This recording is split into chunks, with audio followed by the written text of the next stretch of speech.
ici qui sommes en train de parler, nous tous on dit que Abraham c'est notre père, non?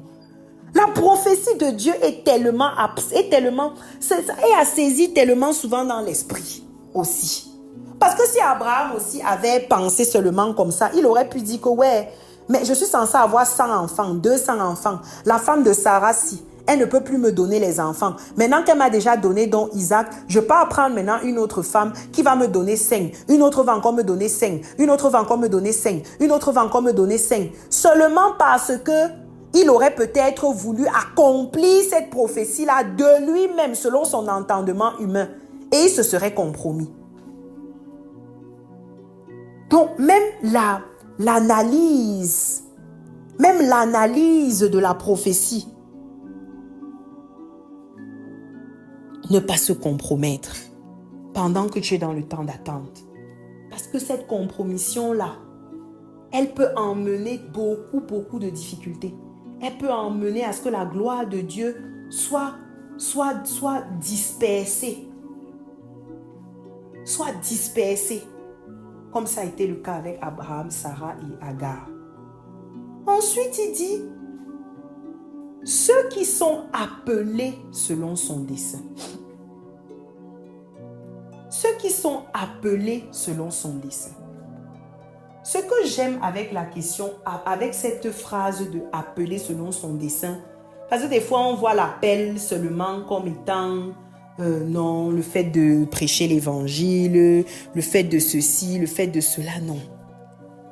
L'appel, c'est tout simplement ta vie. Une autre version dit ceux qui sont, ceux-là, attendez, nous avons encore une chose, Dieu fait tout pour le bien de ceux qui ont de l'amour pour lui.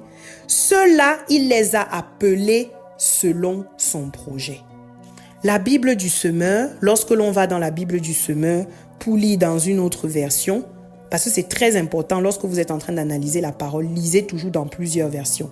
Nous savons en outre que Dieu fait concourir toutes choses au bien de ceux qu'il aime, de ceux qui ont été appelés conformément au plan divin.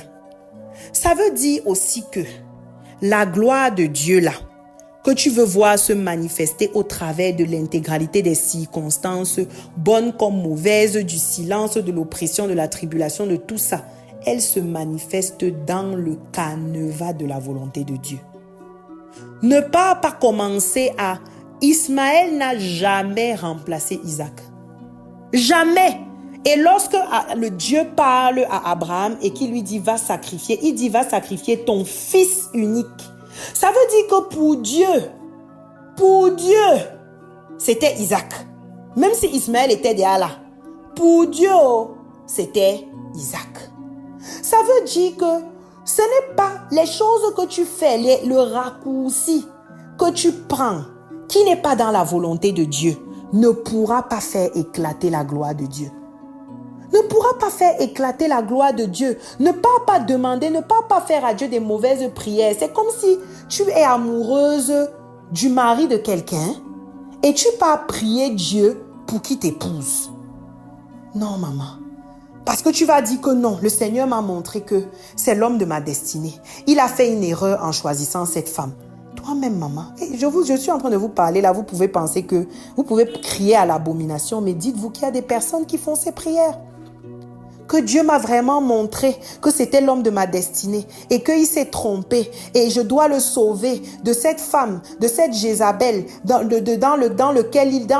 cette Jézabel avec qui il est. C'est mon rôle. Attends. 2 personnes se sont levées, ils sont partis se marier devant Dieu, devant les hommes, devant tout ça, devant les traditions, devant tout. Ce n'est pas ta prière qui doit détruire leur mariage. Non. Ta prière, tu ne peux pas te lever, tu t'assois, tu mets tes 2 genoux au sol et tu dis Seigneur, je t'en prie, brise ce mariage afin que... Non. Non, ça c'est une prière satanique et démoniaque. Est-ce que vous savez que beaucoup de prières que nous faisons, des fois sont des prières sataniques et démoniaques et on ne sait pas ça. Ce sont des prières sataniques et démoniaques. Sataniques et démoniaques. Tu pries pour que quelqu'un meure. Lorsque tu commences à faire le combat spirituel, tu as déjà Tu as complètement mélangé le combat que tu es censé faire contre les esprits et le combat que tu fais contre les personnes. Tu commences à mettre tes 2 genoux au sol pour demander à Dieu de tuer quelqu'un. Attends, s'il te plaît, il y a un problème. Tu as confondu des choses. Tu t'es perdu dans un film. Ou alors tu pars faire un faux truc et tu commences à prier Dieu pour que le faux truc que tu as fait fonctionne. Oui, Seigneur Jésus, pardon, je t'en prie. Tu sais que comme j'ai fait mon dossier là et j'ai mis une fausse carte d'identité. Je suis partie faire une carte d'identité au CRADAT. J'ai mis une fausse carte d'identité. Je prie afin que tu dissimules le fait que ce soit une fausse carte d'identité. S'il te plaît, mon Dieu. Non. Et vous ne trouvez pas qu'il y a un problème dans la prière là? Il y a un problème. L'objectif, c'est d'abord de faire les choses dans les règles. L'objectif, c'est qu'un enfant de Dieu doit d'abord être droit. Un enfant de Dieu doit être intègre. Un enfant de Dieu doit être juste. Un enfant de Dieu, oui, c'est la réalité. C'est d'abord ça l'objectif. C'est comme quand tu sais que tu as menti. Tu sais que tu es dans un mensonge. Maintenant, tu commences à prier Dieu pour que ton mensonge ne soit pas révélé. Je t'en prie, Seigneur. Je t'en prie, mon Dieu. Fais tout pour qu'il ne soit pas au courant. Fais tout pour que ma mère ne soit pas au courant que j'étais enceinte il y a 2 semaines et que j'ai avorté. Je t'en prie, mon Dieu. Pourquoi? Il faut d'abord être dans la volonté de Dieu. C'est notre premier combat. Il y a beaucoup de déserts aussi dans lesquels nous passons, que nous-mêmes on a pris nos pieds, on est entré dedans. Et après, on dérange Dieu. Comme il avait fait avec le peuple d'Israël, il leur avait donné un nombre de temps qu'ils étaient censés faire dans ce désert. Ils ont été têtus. Ils ont commencé à vouloir adorer d'autres dieux. Ils ont commencé à mépriser ce que Dieu avait fait pour eux. Ils ont commencé à se détourner de Dieu. Dieu leur a dit que, ok, vous allez donc encore rester là-bas.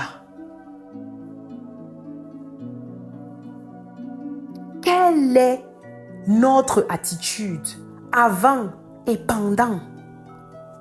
Avant et pendant.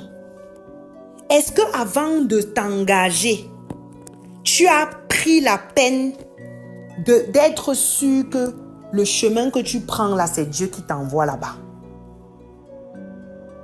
Est-ce que le chemin que tu es en train de prendre là est en accord et en adéquation avec la parole de Dieu? Et maintenant que tu es même à l'intérieur de ce chemin donc, où Dieu t'a envoyé, quelle est ton attitude? Vous savez, j'ai traversé une situation dans ma vie où le Seigneur m'a dit une phrase. Et je retiendrai cette phrase toute ma vie et je lutte afin que ma vie puisse ressembler à cette phrase. C'est un combat. Il m'a dit une phrase où il m'a dit, je ne peux me glorifier pleinement que dans la vérité. Et la vérité, c'est un grand mot, hein. C'est très vaste. La vérité, c'est non seulement le fait de dire la vérité, mais la vérité, c'est aussi la parole. Parce que Jésus dit, je suis le chemin, la vérité et la vie. Et on dit que la parole de Dieu, c'est la vérité. Il m'a dit, je ne peux me glorifier pleinement. J'ai aimé le terme pleinement quand il m'a dit ça parce que, comme on dit souvent, il y a la volonté parfaite de Dieu et la volonté permissive de Dieu. Et les 3 quarts des chrétiens, nous vivons dans la volonté permissive de Dieu et on se satisfait de la volonté permissive de Dieu alors qu'en fait, on est censé vivre dans la volonté parfaite de Dieu. Alors qu'en fait, les promesses que l'Éternel nous fait se trouvent dans sa volonté parfaite. Mais en fait, on se contente des miettes qu'est la volonté permissive de Dieu. Donc, il m'a dit, je ne pourrais me glorifier pleinement que dans la vérité. Cette phrase-là, je l'avais reçue bien longtemps avant que je me retrouve dans un problème où la vérité aurait dû être prônée. Et j'avais lu cette phrase, j'avais marqué cette phrase dans mon carnet. Je l'ai relue. Et au moment où le Seigneur me donnait cette phrase, le problème que je traversais était à échelon 2. Quand je suis partie relire la phrase, le problème était à échelon 65. Et j'étais déjà au bout de ma vie. C'est-à-dire que complètement au bout de ma vie. En mode Dieu, oh Dieu, aide-moi. Oh Dieu, tu vas alors faire comment maintenant? Dieu répond alors tout de suite. Dieu trouve alors la solution tout de suite, dans 2 secondes, si avant que je ne meure. Et Dieu était là en mode, la fille s'y joue à quoi? Je lui ai donné la solution il y a combien de temps en lui disant que je ne pourrais me glorifier que pleinement dans la vérité. Et c'est une phrase que j'ai envie de déposer dans votre esprit ce matin. La gloire de Dieu que tu veux voir se manifester dans ta vie se manifestera de manière complète, parfaite et totale dans la vérité. La vérité englobe beaucoup de choses. La vérité englobe ta vie. C'est-à-dire que tu dois vivre une vie juste. Tu dois vivre une vie qui honore Dieu. Tu dois vivre une vie qui ressemble à Dieu. Ce n'est pas quelque chose de facile. On vient dans le Seigneur avec beaucoup de choses à l'intérieur de nous. On vient dans le Seigneur avec beaucoup de choses à l'intérieur de nous. Moi, je connais des personnes qui ont construit toute leur vie sur un mensonge qu'ils ont fabriqué. Et c'est devenu tellement partie de leur vie que c'est devenu eux. C'est-à-dire que même eux-mêmes ont oublié que c'était faux, en fait. Et quand tu arrives dans le Seigneur vient challenger. Il vient challenger, en fait, toutes ces forteresses et toutes ces semences sataniques qui étaient dans ta vie. Et tu dois transformer ta vie. C'est un processus. Ce n'est pas quelque chose qui se fait en un claquement de doigts.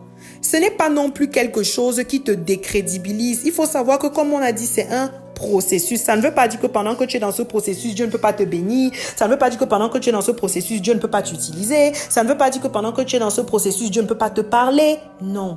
Mais tu dois avoir la volonté de faire ce cheminement avec le Seigneur. La vérité.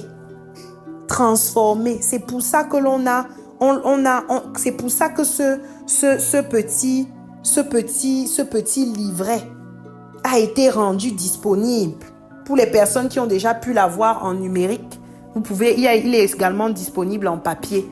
Ça peut paraître anodin. Ces 10 petites attitudes que l'on néglige même parfois, mais qui sont essentielles, je dis bien essentielles de travailler. La colère, l'orgueil, la jalousie et l'envie, le commérage et la calomnie. Ça, c'est quelque chose que même dans le milieu chrétien, c'est infernal.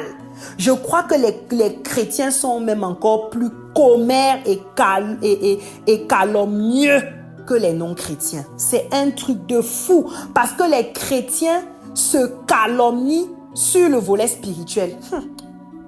Sa spiritualité vraiment, son niveau spirituel, pour quelqu'un qui dit qu'elle aime Dieu, vraiment elle fait comme ça, elle n'aime pas faire ceci, vraiment la tata là elle est bornée, la tata là elle n'aime pas écouter ce que les gens ont à lui dire, la tata là quand elle prie même, est-ce qu'elle donne même souvent les phrases de la parole? La question de la calomnie, tu dois souvent te poser la question que quand je suis, l'information que je suis en train de transmettre sur quelqu'un d'autre là, quel est l'intérêt, quel est le but? Qu'est-ce que j'ai envie de créer dans la vie de quelqu'un d'autre?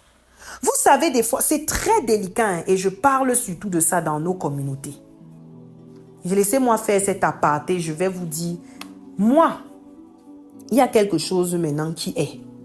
Si tu viens à côté, vraiment, sauf si on est vraiment proche et je connais que tu es quelqu'un qui a de très bonnes intentions.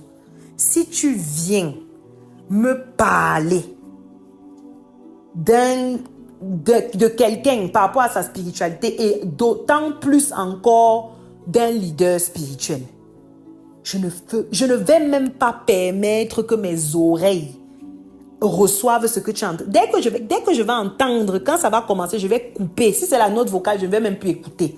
Tu ne vas même pas comprendre, je ne vais même pas te répondre. Je ne veux pas entrer dans ça.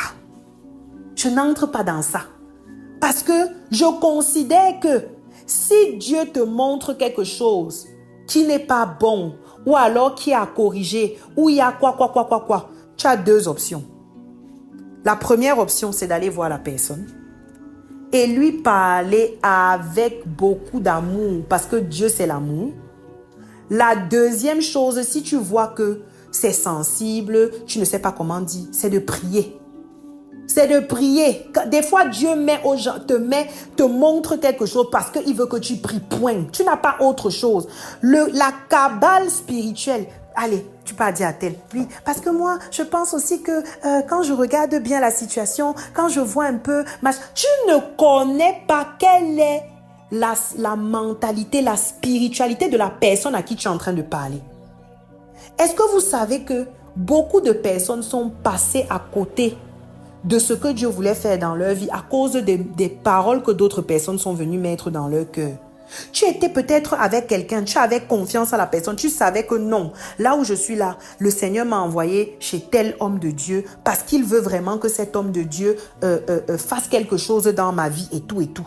Et tu as quelqu'un qui, pour une raison qu'on ne connaît pas, c'est-à-dire que pour je ne sais pas quoi, vient et te dit que oui, homme de Dieu que tu dis là même, est-ce que tu sais qu'en réalité, quand moi je regarde bien sa vie, c'est comme si il n'est pas trop comme ci ou il n'est pas trop comme ça. Tu viens détruire cette confiance que la personne avait.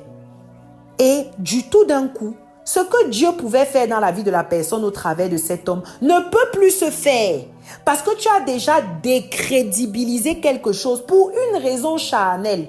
Ou alors pour une information qui n'était pas nécessaire.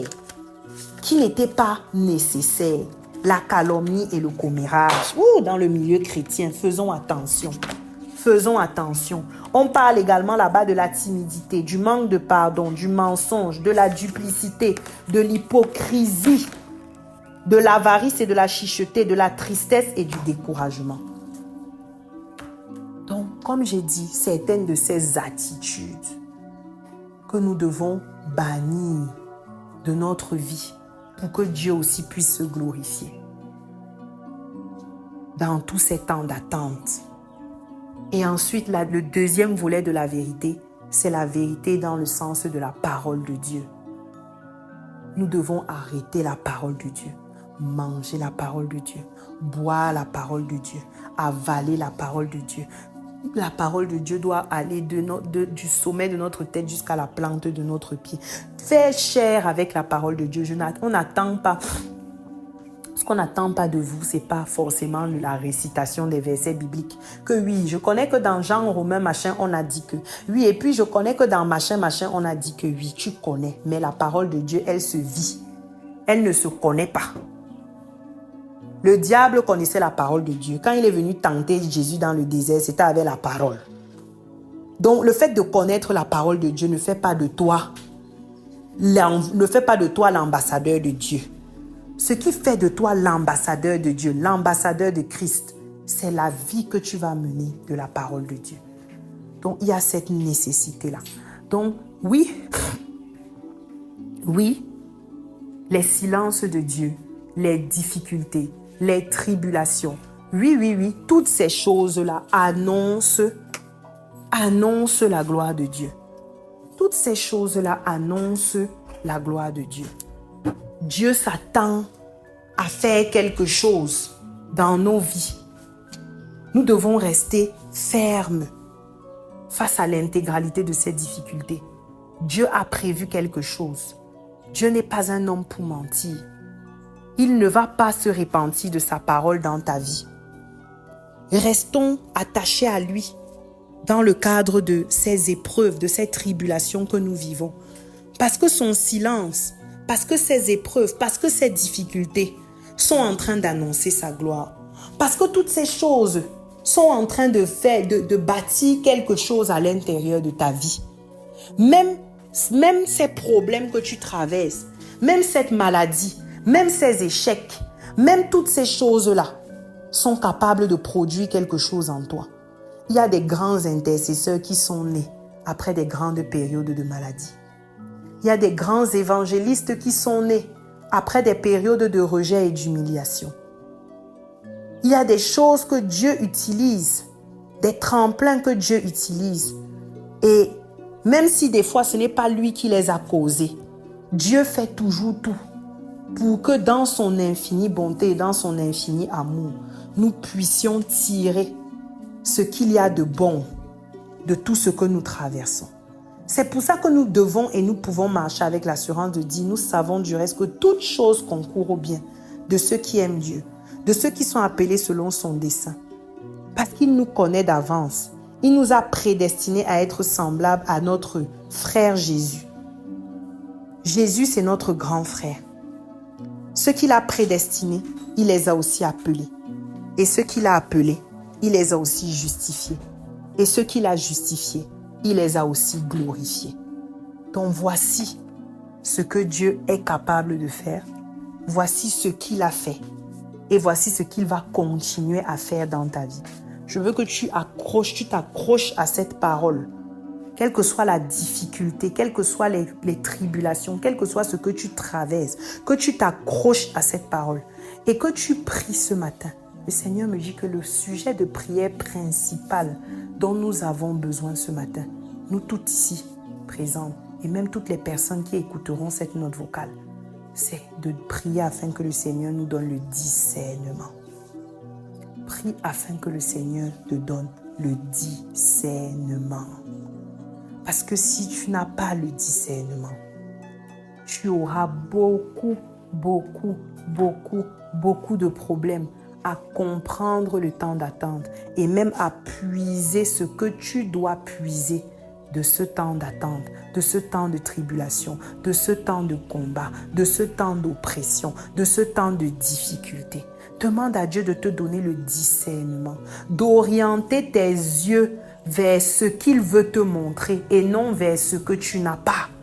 On a vu dans l'histoire de Anne comment son mari Elkana lui donnait la double portion, comment il aimait, comment il était auprès d'elle, comment il était comme ci, comment il était comme ça. Mais elle ne voyait pas ça parce qu'elle était tellement attachée au fait de ne pas pouvoir avoir un enfant que même tout ce que le Seigneur disposait de bon pour elle, elle ne le voyait pas. Des fois, tu te retrouves dans une situation et les combats, je dis les petits combats, parce que pour moi, on doit considérer tous les combats comme étant des petits combats. Des fois, tu te retrouves dans une situation et les petits combats que tu vis te font oublier tout ce que Dieu t'a déjà fait de bon dans cette même situation. Tu te retrouves dans un lieu de service et les petits combats que tu vis dans ton lieu de service, la petite oppression que tu vas avoir par ton patron, va te faire oublier que c'est Dieu qui t'a envoyé là, que tu as une mission, que tu as un plan de carrière.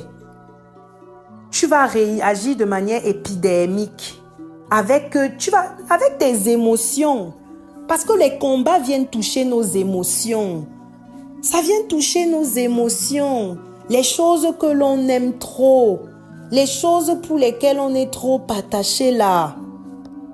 Le diable connaît nos faiblesses. C'est nous qui les méprisons. C'est nous qui méprisons nos faiblesses. Le diable, lui, connaît nos faiblesses. Demandons le discernement de ne plus tomber dans le piège. De ne plus tomber dans le piège du diable et de véritablement analyser les situations avec beaucoup de recul. Les sentiments, les sentis qui mentent sont à mettre de côté. Les questionnements, les questions qui mentent sont également à mettre de côté. Regardons à Dieu. Même lorsque ça paraît difficile, compliqué, inatteignable, continuons à regarder à Dieu. Et je parlais à l'une de vous hier et je lui disais, on ne peut pas s'abstenir de prier, même si c'est difficile. On a juste trois moments où on peut arrêter de prier pour une situation. Et vous devez noter ça. Tant que ce n'est pas dans les 3 moments-là, on n'arrête pas. Le premier, c'est que tu es morte. Donc, bon, tu es déjà au paradis. Donc, vraiment, tout ce que tu voulais là, ça n'a plus d'intérêt pour toi. Parce que de toute façon, toi, tu es déjà dans ta vie au paradis avec Dieu. Tu es dans la plénitude complète, parfaite, totale du Saint-Esprit. Si tu n'es pas morte, si tu es encore en train de respirer, tu es vivante là. Même si le son ne sort plus de ta voix parce que tu es dépassé par ta vie, parce que tu as envie d'arracher tes cheveux, même si c'est de l'intérieur de ton âme et de ton être, il faut continuer à prier. Deuxièmement, tu arrêtes de prier si Dieu t'a dit clairement que ce n'est pas sa volonté. Si Dieu t'a dit clairement que ça là, ce n'est pas ma volonté, tu prends le sujet, tu mets de côté, tu passes à autre chose. Il ne faut pas gaspiller, il ne faut pas faire l'embouteillage dans les sujets de prière.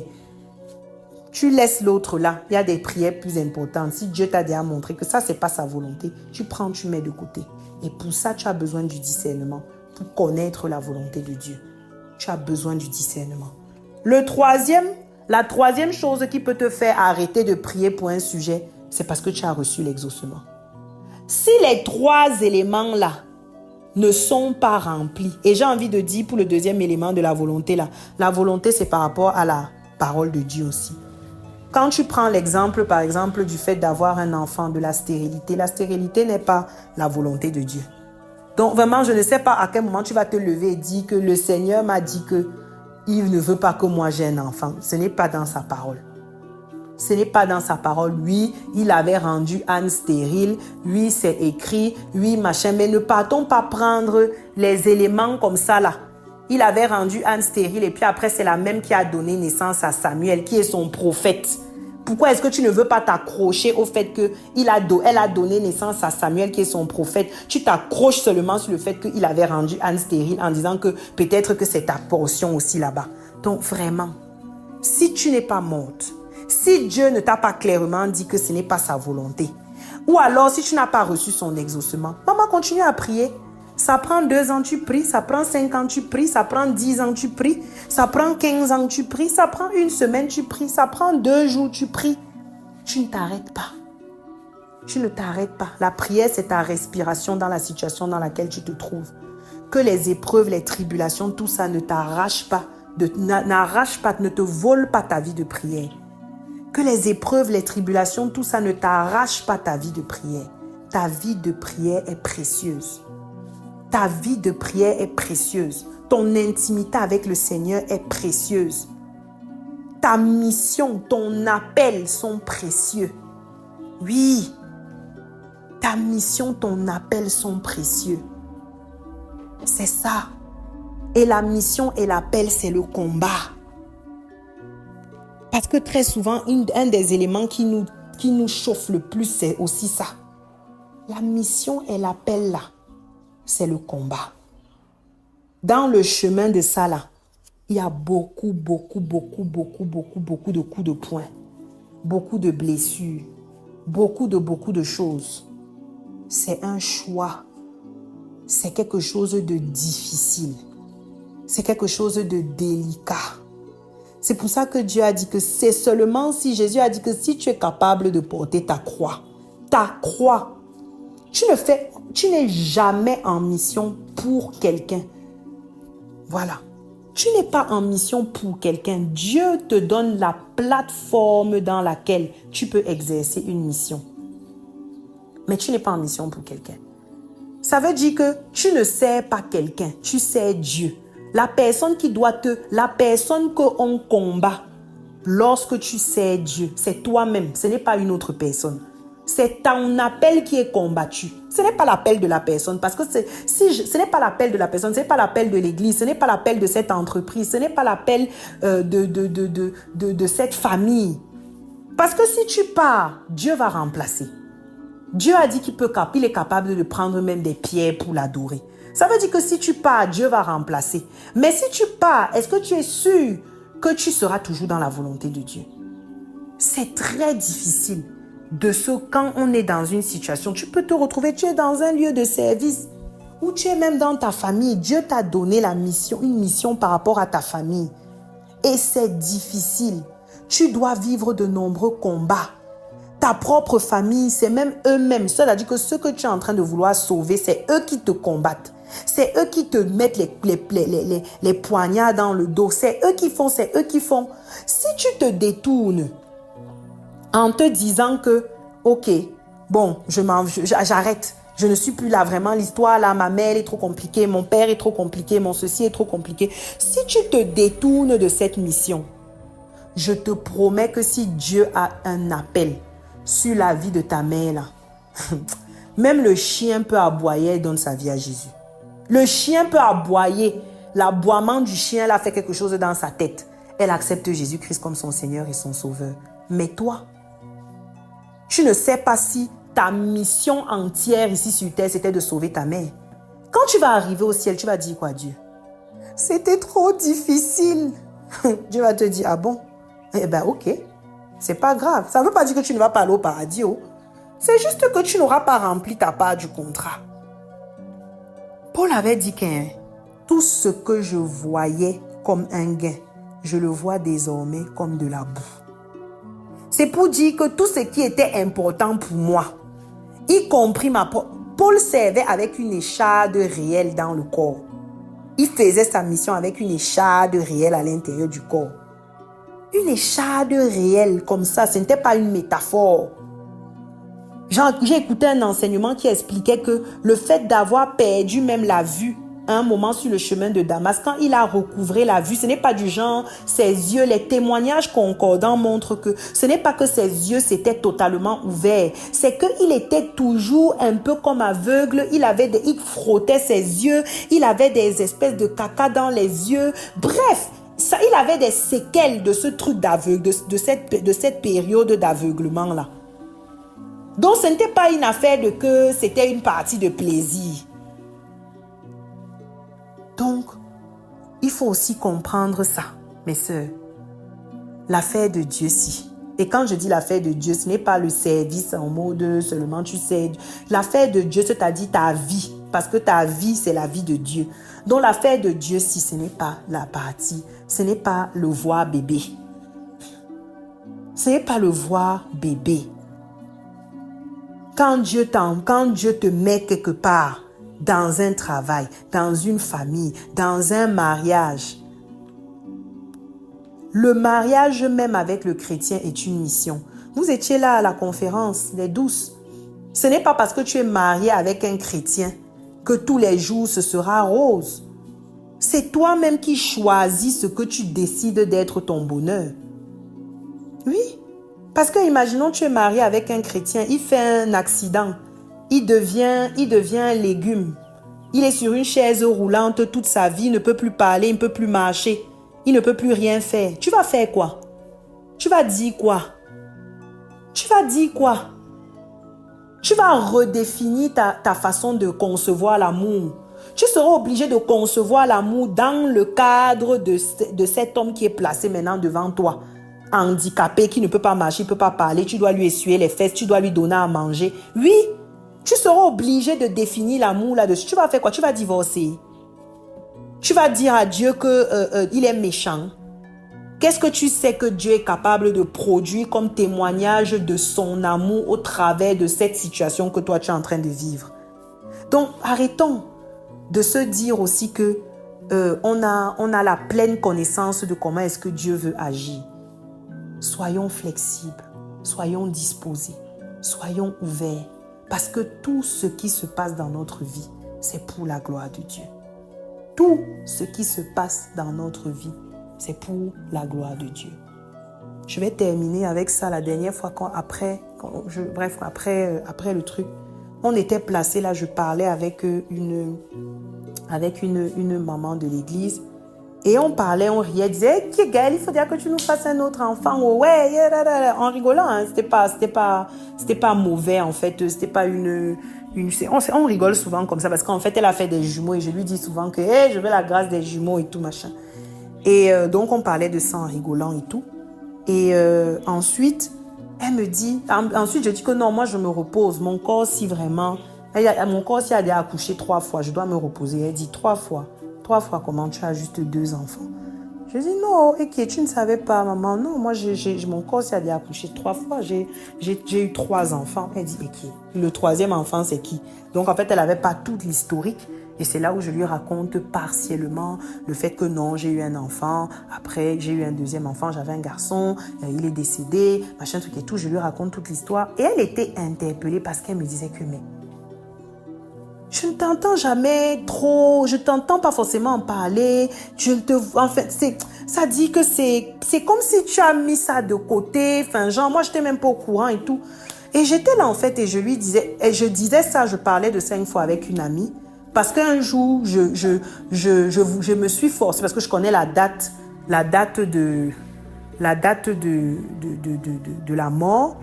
Je connais la date, ça, je sais que c'est le 14 octobre, mais je me suis rendu compte que j'avais même oublié l'année. À un moment donné, j'ai voulu culpabiliser que mince, comment tu peux oublier l'année de la mort de ton fils? Et après, je me suis rendu compte que c'est tellement, c'est-à-dire que le Seigneur a déjà tellement utilisé l'épreuve là pour transformer ma vie. Pour moi, ce n'est même plus une épreuve, ce n'est même plus un truc triste. Donc, j'ai refusé de garder ça comme étant un truc triste. Donc, je ne marche pas avec le fardeau de la tristesse de la mort de l'enfant en main comme ça, que il faut absolument que je sois la plus affligée des mamans qui a perdu un enfant. C'est-à-dire que ce n'est pas que, ce n'est plus, en fait, c'est pas, j'ai pris ça et j'ai mis ça dans une autre catégorie j'ai mis ça dans une autre catégorie des choses de ma vie, en fait. En mode, ah, oui, j'ai perdu un enfant, oui. Ok, j'ai perdu un enfant, ça m'a rapproché de Dieu, ça m'a brisé, ça m'a ceci. J'ai gardé la parole que le prêtre m'avait dit. Il y a des morts qui apportent la vie et je vis avec la parole là. Je vis avec la parole qui m'avait dit il y a des morts qui apportent la vie. Et maintenant, je vis pour vivre. Ça veut dire qu'à chaque fois qu'il y a quelque chose qui a envie de me faire ne pas vivre, une situation qui a envie de m'enlever ma paix, de m'enlever ma joie, de m'enlever ma ceci, ça va durer une semaine, ça va durer 2 semaines. Et après, je vais dire, attends, la vie m'a déjà été donnée, j'ai déjà vu la mort. Et Dieu m'a dit que maintenant, pour toi, si c'est le moment de vivre. Donc, je ne peux pas. Et j'ai aussi détaché, amen. Et j'ai aussi détaché mon cœur de certaines choses. Parce qu'en fait, j'ai compris que Dieu peut te donner quelque chose et reprendre la chose là comme il veut. Donc, si tu commences à t'attacher aux choses, et quand je dis aux choses du monde aussi, c'est même les enfants, même le mari, même le travail. Si tu commences à t'attacher à ça, plus que tu t'attaches à ton Dieu, Satan va prendre ses pieds doucement de manière rusée. Il va venir s'installer dans ta vie. Donc, c'est pour ça que là, peut-être c'est de là que naît ma folie de que mon frère, moi je suis à fond moi, dans la mission. Je suis à fond, à fond, à fond, à fond, à fond. Oui, je me lève, je respire Dieu, j'avale Dieu, je le mange, je le bois, je le tout. Il passe dans mes oreilles, dans mon nez, dans tout ce que tu veux. Oui, parce que c'est ma part de devant derrière là-bas. Peut-être que quelqu'un d'autre a un autre de devant derrière. C'est ma part de devant derrière parce que j'ai vu que la mort tient à un fil. Les personnes qui ont déjà lu le livre connaissent l'histoire. La mort tient à un fil. Tu peux être avec quelqu'un aujourd'hui, là, maintenant, à l'instant où on est en train de parler ici. Je dis qu'une fraction de seconde après, sans aucune explication, sans maladie, sans rien du tout, la personne est déjà morte. Tu vas alors t'attacher à des choses comme ça, là, et après, demain, ça peut te laisser au carrefour. La parole de Dieu elle-même dit, maudit soit l'homme qui se confie en l'homme. Donc regarde, analyse bien aussi. Les choses qui sont les objets de tes tribulations là, autour de toi. Est-ce que ça vaut même vraiment la peine de te perturber dans ce que Dieu veut que tu fasses? Est-ce que ça vaut vraiment la peine de te détourner de là où Dieu a envie de t'emmener? Je ne suis pas sûre, ma sœur. Donc, voilà un peu le message que le Seigneur avait pour nous ce matin. Ça dit, on peut parler pendant très longtemps de ces silences de Dieu là. Heureusement, on a toute la semaine encore pour en parler au travers des différents enseignements. Que le Seigneur vraiment vous bénisse. Et je prie afin que ces paroles qu'il a déposées dans nos esprits ce matin ne tombent pas dans des oreilles de sourds, mais que ça transforme véritablement nos vies, que ça nous emmène à vivre différemment.